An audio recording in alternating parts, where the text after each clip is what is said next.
ओम शांति। 22 जनवरी 2024 की ईश्वरीय महावाक्य है। आज की साकार मुरली का सार।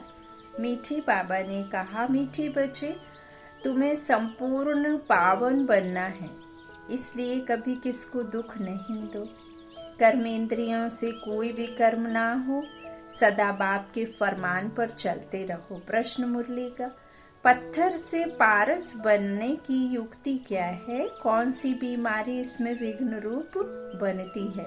उत्तर में बाबा ने कहा, पत्थर से पारस बनने के लिए पूरा नारायणी नशा चाहिए। देह अभिमान टूटा हुआ हो, यह देह अभिमान ही कड़े ते कड़ी बीमारी है। जब तक देही अभिमानी नहीं, तब तक पारस नहीं बन सकते।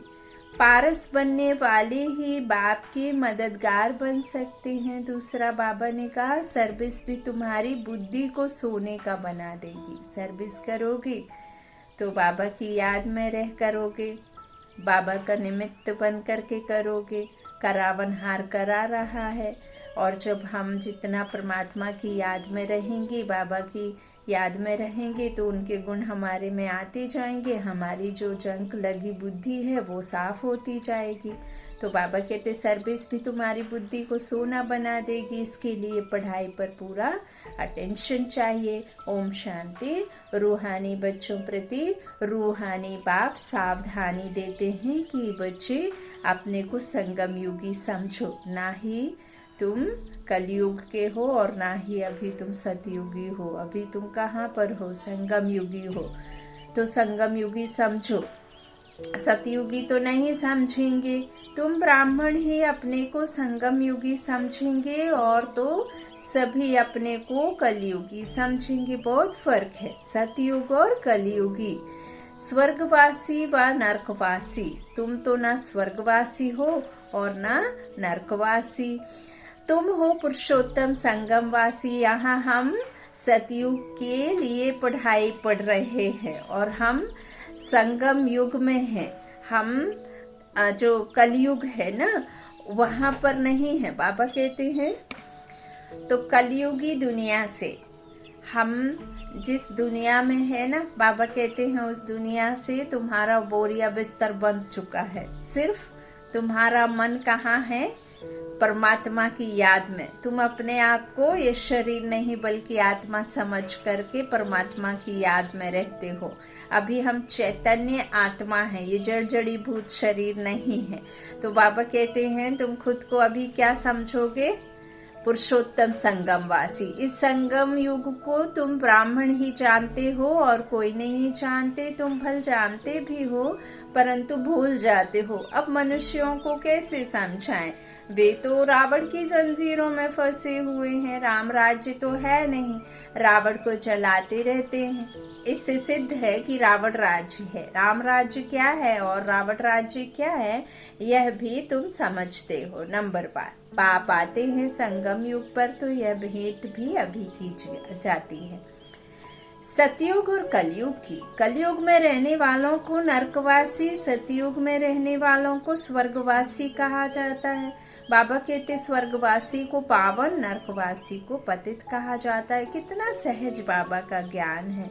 बाबा कहते हैं, जो 5 विकारों से अपने आत्मा को भरपूर रखते हैं उन्हें नरकवासी कहते हैं, और जो 5 विकारों से छूट जाते हैं और भल आप इसी दुनिया में हैं, स्वर्ग की दुनिया में भी नहीं है, नरक की दुनिया में भी नहीं है, आप संगम पर हैं, लेकिन आप अपने आप में ये 5 विकारों की कालक टच भी नहीं होने देते हैं आत्मा पर। तो उससे बाबा ने क्या कहा? पुरुषोत्तम संगम युग पर ब्राह्मण का नाम दिया। ब्राह्मण वही जो 5 विकारों की कालक से दूर रहे, जिनकी आत्मा। तो बाबा कहते हैं कि तुम जो हो ना, सबसे श्रेष्ठ हो, है ना। तुम कैसे सबसे श्रेष्ठ हो? क्योंकि अभी तुमको परमात्मा मिला है, परमात्मा ने तुम्हें ज्ञान दिया है, उस ज्ञान को तुमने धारण किया है। तुम अभी दैवत्व को अपने में ला रहे हो अंदर, अभी पूरे देवकुल में आए नहीं हो, बन रहे हो। तो बाबा कहते हैं स्वर्गवासी को पावन, नरकवासी को पतित। जब पुण्य आत्मा रहती है तो स्वर्ग में जाती है, और नरकवासी में 5 विकारों से भरपूर रहती है, और संगम पर ये 5 विकार तुम्हारे से छूट जाते हैं। तो तुम्हारी तो बात ही निराली है। तो तुम इस पुरुषोत्तम संगम युग को जानते हो, तुम समझते हो हम ब्राह्मण हैं, वर्णों वाला चित्र भी बहुत अच्छा है, इस पर भी तुम समझा सकते हो।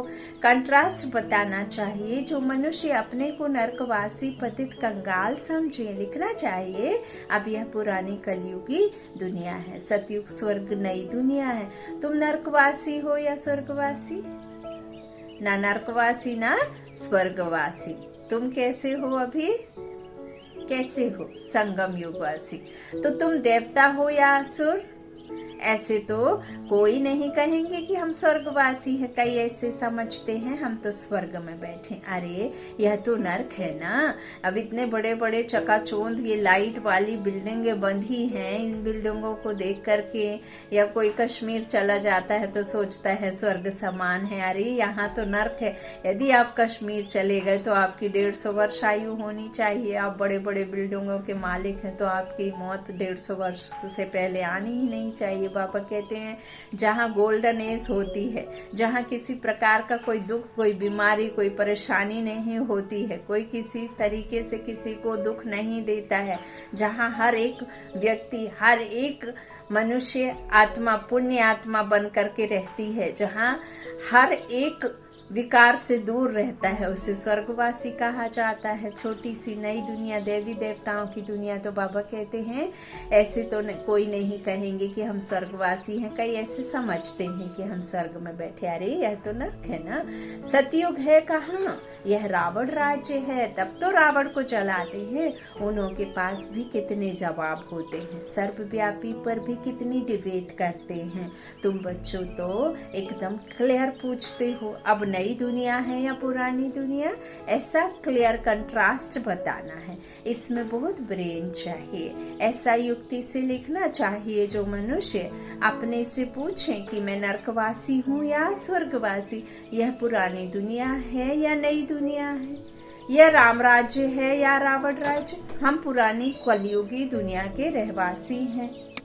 तो बाबा कहते हैं नया पुराना, पुरानी दुनिया, नई दुनिया, पुण्यात्मा, पाप आत्माएं, जो राम राज्य है, रावण राज्य है। ऐसे बाबा कहते हैं युक्ति से समझाना है कि किसी के भी मन में किसी भी प्रकार का क्वेश्चन मार्क, क्या, क्यों, कैसे रहना चाहे। तो उसमें भी बाबा कहते शुरूढ़ बुद्धि, शार्प बुद्धि चाहिए ना, ब्रेन वॉश हो जाए, उसमें कोई किसी प्रकार का कोई भी प्रश्न ना रहे। तो बाबा कहते हैं इस तरह से कोई आपसे पूछता है तो आपको समझाना है, कंट्रास्ट बताना है। ऐसा युक्ति से लिखना चाहिए जो मनुष्य अपने आप से पूछे कि मैं नरकवासी हूँ या स्वर्गवासी, यह पुरानी दुनिया है या नई दुनिया है, यह राम राज्य है या रावण राज्य। हम पुरानी कलयुगी दुनिया के रहवासी हैं या नई दुनिया के वासी हैं। हिंदी में लिखकर फिर अंग्रेजी, गुजराती में ट्रांसलेट करें तो मनुष्य अपने से पूछे कि हम कहाँ के रहवासी हैं। कोई शरीर छोड़ते हैं तो कहते हैं स्वर्ग पधारा, लेकिन स्वर्ग अभी है कहाँ? ये अभी तो कलयुग है। जरूर पुनर्जन्म भी यहाँ ही लेंगे ना। स्वर्ग तो सतयुग को कहा जाता है, वहाँ अभी कैसे जाएंगे? यह सब विचार सागर मंथन करने की बातें हैं। ऐसे क्लियर कंट्रास्ट हो, उसमें लिख दो भगवानुवाच। हर एक अपने से पूछे मैं सतयुगी राम राज्य निवासी हूँ या कलयुगी रावण राज्य का निवासी हूँ। तुम ब्राह्मण हो संगमवासी, तुमको तो कोई जानते ही नहीं, तुम हो सबसे न्यारे। तुम सतयुग कलयुग को यथार्थ जानते हो। तुम ही पूछ सकते हो कि तुम विकारी भ्रष्टाचारी हो या निर्विकारी श्रेष्ठाचारी हो। आज प्रश्नों का मुरली में बाबा ने वर्णन किया। तो यह तुम्हारा किताब भी बन सकता है। नई नई बातें निकालनी पड़े ना, जिसमें मनुष्य समझे कि ईश्वर सर्वव्यापी नहीं है। तुम्हारी यह लिखत देख आप ही अंदर से पूछेंगे, इसको आयरन एज तो सब कहेंगे, सतयुगी डीटी राज्य तो इनको कोई कह ना सके। यह हेल है या हेवन? ऐसी फर्स्ट क्लास लिखत लिखो कि मनुष्य अपने को समझ जाए कि हम बरोबर नरकवासी पतित हैं। हमारे में दैवी गुण तो है नहीं। कलयुग में सतयुगी कोई हो ना सके। ऐसे विचार सागर मंथन कर लिखना चाहिए। जो ओटे सो अर्जुन। गीता में अर्जुन का नाम दिया है। यहाँ यूं तो बाबा ब्रह्मा बाबा को ही अर्जुन कहे है ना। यहाँ बाबा कहते हैं ना कि कोटों में कोई एक ही मुरब्बी बच्चा, कोटों में कोई, कोई में भी कोई, है ना। वो हमारे ब्रह्मा बाबा। तो बाबा कहते हैं यह जो गीत है उसमें आटे में लून नमक है। लून और चीनी में कितना फर्क है, वह मीठा वह खारा। श्री कृष्ण भगवान बाच लिखकर गीता ही खारी कर दी है। बाप की जगह बच्चे का नाम डाल करके दोनों की क्या कर रहा है, बायोग्राफी को एक साथ मिक्स कर दिया। तो कितना मोझे हुए हैं ना मनुष्य आत्माएं। कृष्ण तो जो कृष्ण है ना, उसको बनाने वाला कोई और है, वो है परम पिता परमात्मा। उसको पढ़ाने वाला, उसको उस दुनिया का मालिक बनाने वाला, प्रिंस बनाने वाला। तो वो सब क्या कर दिया है, कृष्ण को एक तो द्वापर में ले गए और युग की लाखों वर्ष आयु कह दी, और ऊपर से उसे जहाँ जो सतयुगी प्रिंस था वही लक्ष्मी नारायण था, वही फिर जाकर के द्वापर में खड़ा कर दिया, और खड़ा किया सो किया, उसे गीता का भगवान भी कह दिया। तो बाबा कहते हैं कितना फर्क है। श्री कृष्ण भगवान वाच लिखकर गीता ही खारी कर दी है। मनुष्य कितना दलदल में फंस पड़ते हैं। विचारों को ज्ञान की राज का भी पता नहीं है। ज्ञान भगवान तुमको ही सुनाते हैं और किसको पता ही नहीं। नॉलेज तो बहुत सहज है, परंतु भगवान पढ़ाते हैं यह भूल जाते हैं। टीचर को ही भूल जाते हैं, नहीं तो स्टूडेंट का फिर टीचर को भूलते नहीं हैं। घड़ी घड़ी कहते हैं बाबा हम आपको भूल जाते हैं। बाबा कहते हैं माया कम नहीं है, तुम देह अभिमानी बन पड़ते हो, बहुत विकर्म बन जाते हैं। ऐसा कोई खाली दिन नहीं जो विकर्म ना आते हो। एक मुख्य विकर्म यह करते हो, कौन सा? जो बाप के फरमान को ही भूल जाते हो।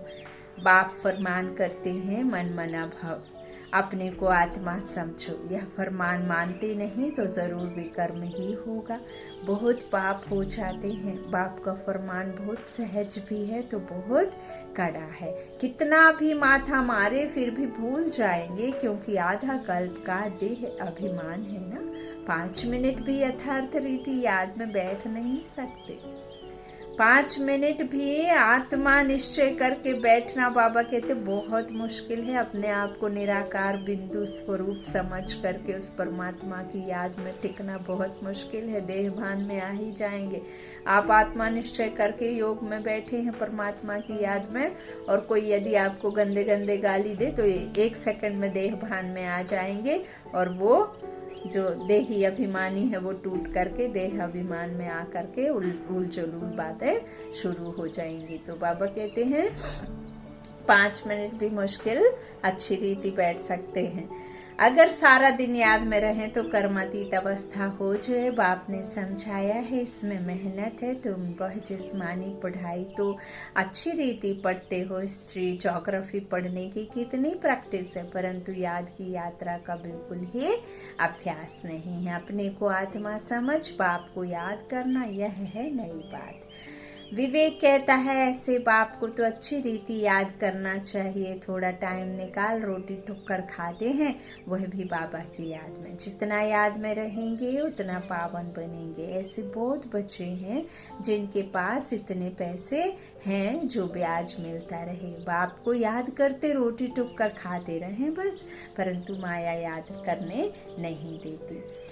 कल्प पहले जिसने जितना पुरुषार्थ किया है उतना ही करेंगे। टाइम लगता है, कोई जल्दी दौड़ी लगाकर पहुंच जाए यह हो ना सके।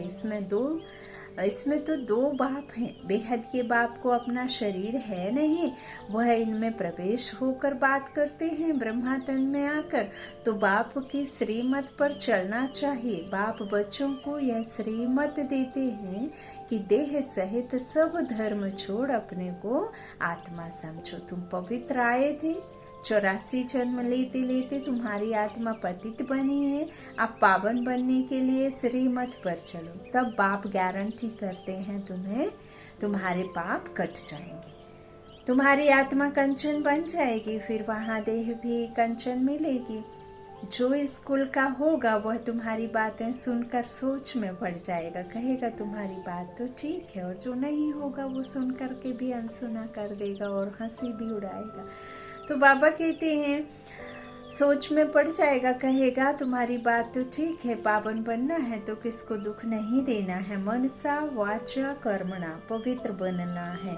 मनसा में तूफान आएंगे। तुम बेहद की बादशाही लेते हो ना, तुम भल सच बताओ व ना बताओ, परंतु बाप खुद कहते हैं माया के बहुत विकल्प आएंगे। बाबा कहते गंदे गंदे सपने भी आएंगे। भल तुमने इस एक जन्म में, अंतिम जन्म में कुछ तुम्हारे हिसाब से नहीं किया होगा, लेकिन बाबा कहते हैं इस एक जन्म के पहले भी बहुत जन्म लिए हैं, बहुत शरीर पहने हैं, बहुत विकर्म किए होंगे। तो वो सब विकल्प, बाबा ने विकल्प कैसे कहा? व्यर्थ को, कमजोर संस्कारों को, है ना।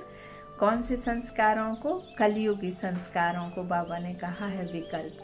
तो बाबा कहते बहुत तूफान आएंगे, माया के बहुत विकल्प आएंगे, परंतु कर्मेंद्रियों से कभी भी कर्म नहीं करना। भल मनसा में आते भी हैं तो बाबा कहते उसको कर्म में नहीं लाना। कर्मेंद्रियों से कोई पाप नहीं करना है। तो यह कंट्रास्ट की बातें अच्छी रीति लिखनी चाहिए। श्री कृष्ण पूरे 84 जन्म लेते हैं, ब्रह्मा की आत्मा पूरे 84 जन्म लेती है, और शिव पुनर्जन्म नहीं लेते। वो तो अवतरण लेते हैं, अवतरित होते हैं ब्रह्मा के तन में, वो भी संगम युग पर। और ऐसे नहीं कि अगर ब्रह्मा तन में आ गए तो फिर वो जाते ही नहीं, आते जाते सिर्फ बाबा ज्ञान जब तक नहीं पूरा करते तब तक आते हैं। फिर देखो बाबा की देह छूट गई, फिर बाबा की देह के अव्यक्त होने के बाद में हमारे दादी के तन में आते थे। फिर जब ज्ञान पूरा हुआ तो दादी भी चली गई। अब बाबा तो तीसरा रथ लेते नहीं हैं। तो बाबा कहते हैं पुनर्जन्म नहीं लेते हैं शिव, वह सर्वगुण संपन्न देवता है। यह तो है ही बाप। कौन है सर्वगुण संपन्न देवता? श्री कृष्ण। तो यह तो है ही बाप। तुमने देखा है पांडवों के चित्र कितने बड़े बड़े बनाए हैं, इसका मतलब है कि वह इतनी बड़ी विशाल बुद्धि वाले थे। शरीर से नहीं, बुद्धि की बात है, बुद्धि बड़ी थी, उन्होंने फिर शरीर को बड़ा बना दिया। तुम्हारी जैसी विशाल बुद्धि और कोई की हो ना सके। तुम्हारी है ईश्वरीय बुद्धि। ईश्वर का जो दिया तुमने ज्ञान लिया वो फिर तुम्हारी बुद्धि नहीं कहलाएगी, ईश्वर की बुद्धि के द्वारा तुम कैसे बने हो बुद्धिमान। तो बुद्धू से बुद्धिमान बनाने वाला बुद्धिमान बाप ही है। पारसनाथ हमें पारस बुद्धि बनाते हैं पत्थर बुद्धि से। भक्ति में कितने बड़े बड़े चित्र बनाकर पैसे बर्बाद करते हैं, कितने वेद शास्त्र उपनिषद बनाए, कितना खर्चा किया। अभी देखो कितने करोड़ों रुपए खर्च हो रहे हैं, लेकिन फिर ये भी ड्रामा में नूंद है। अभी कम से कम बच्चे को राम का नाम तो आएगा, फिर फल देने वाला तो ऊपर भगवान बैठा ही है। चाहे फिर वो चित्रमय मूर्ति को देख करके राम कहें या कुछ भी कहें, कम से कम उनके मुख में राम का नाम आएगा तो वो ऊपर बैठा निराकार राम समझेगा। तो कि मेरे छोटे छोटे बच्चे जो अबोध बालक हैं, जिनको नहीं पता कि निराकार शिव परम पिता परमात्मा कौन है और मैं कौन हूँ, ये भी बच्चों को नहीं पता, तो कम से कम मैं ऊपर बैठ करके तो समझूंगा कि मेरे को वो इसके द्वारा याद कर रहे हैं। तो कहीं ना कहीं ये भी बहुत अच्छा कार्य है। बाबा कहते हैं कितना खर्चा करते हैं। बाप कहते हैं तुम कितने पैसे गंवाते आए हो भक्ति से अब तक। बेहद का बाप उल्लाहना देते हैं। तुम फील करते हो बाबा ने पैसे बहुत दिए, राजयोग सिखलाकर राजाओं का राजा बनाया। वह जिस्मानी पढ़ाई पढ़कर बैरिस्टर डॉक्टर आदि बनते हैं, फिर उससे कमाई होती है तो उसके द्वारा फिर उनके बच्चों की पालना, उनकी पालना होती है। तो इसलिए कहा जाता है नॉलेज कहा जाता है नॉलेज सोर्स ऑफ इनकम है। यह ईश्वरीय पढ़ाई भी सोर्स ऑफ इनकम है पूरे कल्प के लिए, जिससे बेहद की बादशाही मिलती है। भागवत रामायण आदि में कोई नॉलेज नहीं है, एम ऑब्जेक्ट ही कुछ नहीं है। बाप जो नॉलेजफुल है वह बैठ तुम बच्चों को समझाते हैं, यह है बिल्कुल नई पढ़ाई। वह भी कौन पढ़ाते हैं? भगवान। नई दुनिया का मालिक बनाने के लिए पढ़ाते हैं। इन लक्ष्मी नारायण ने यह पढ़ाई से उच्च पद पाया है। कहाँ राजाई कहाँ प्रजा। कोई की तकदीर खुल जाए तो बेड़ा पार है। स्टूडेंट समझ सकते हैं कि हम पढ़ते हैं और फिर पढ़ा सकते हैं व नहीं। पढ़ाई पर पूरा अटेंशन रखना चाहिए। पत्थर बुद्धि होने के कारण कुछ भी समझते नहीं हैं। तुमको बनना है सोने की बुद्धि, वह उन्हों की बनेगी जो सर्विस में रहेंगे। बैच पर भी तुम किसको समझा सकते हो? बेहद के बाप से बेहद का वर्षा लो। भारत स्वर्ग था ना, कल की बात है ना। कहाँ 5000 वर्ष की बात, कहाँ लाखों वर्ष की बात। लाखों वर्ष की यदि ये जीवन कहानी होती मनुष्यों की तो क्या होता। आप थोड़ा सा पीछे जाएंगे तो समझ पड़ेगा कितना फर्क है। तुम समझाते हो तो भी समझते नहीं है, जैसे बिल्कुल ही पत्थर बुद्धि है। यह बैज ही तुम्हारे लिए जैसे गीता है, इसमें सारी पढ़ाई है। एक तरफ ब्रह्मा विष्णु शंकर का चित्र है, ऊपर में Shiv supreme soul god father बने हुए हैं बैज पर, है ना। ये तो सिर्फ सुप्रीम सोल है। और एक तरफ में है राजाई मिलती है लक्ष्मी नारायण कि लक्ष्मी नारायण बनते हैं, बनाने वाला शिव परमात्मा है। तो बाबा कहते हैं इसमें सारी पढ़ाई है। तो एक गीता ही है तुम्हारे लिए। मनुष्यों को तो भक्ति मार्ग की गीता ही याद रहती है। अभी तुम जो बाप द्वारा गीता सुनते हो उससे तुम 21 जन्म के लिए सदगति को पाते हो। शुरू में तुमने ही गीता पढ़ी है, पूजा भी तुमने ही शुरू की है। अब पुरुषार्थ कर गरीबों को भक्ति मार्ग की जंजीरों से छुड़ाना है। कोई ना कोई को समझाते रहो, उसमें से 1-2 निकलेंगे। अगर 5-6 इकट्ठे आते हैं तो कोशिश कर अलग अलग फार्म भराए, अलग अलग समझाना चाहिए। नहीं तो उन्हों में एक भी ऐसा होगा तो औरों को खराब कर देगा। फार्म तो जरूर अलग भराओ। 1-2 का देखें भी नहीं तो वह समझ सकेंगे। यह सब युक्तियां चाहिए, तब तुम सक्सेसफुल होते जाएंगे।